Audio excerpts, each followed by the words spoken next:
So to remove the rear bumper, there are 3 clips each side, so 6 in total underneath.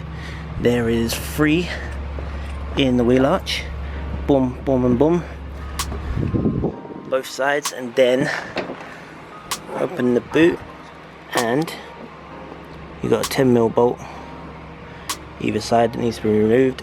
If you're unsure, you can remove the tail lights and that will show what kind of clips hold these in, but they pretty much just pull out, and when you come to put it back, just pop in. So I'll show you anyway.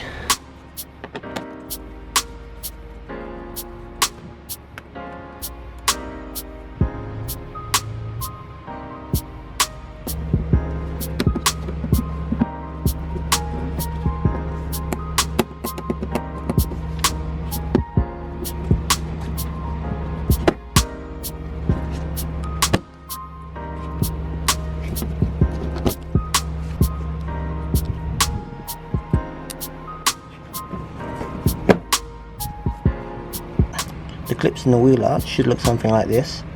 Unfortunately, 5 out of 6 of mine are missing, and this one broke when I was taking it out, which will happen. So I recommend trying to order some new ones of these.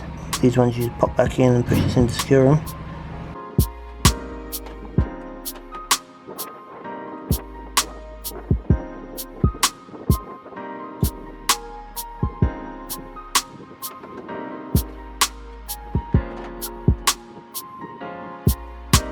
So when you pull this off, don't yank too hard because you've got the wiring to remove still for the reverse and fog lights.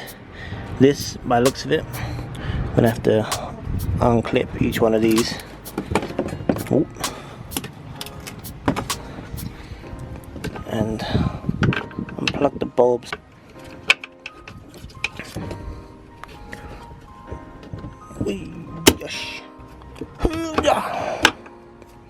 Okay. For now, we'll poke those up safely inside the boot, and voila, one rear bumper. It's quite easy to get off, to be honest.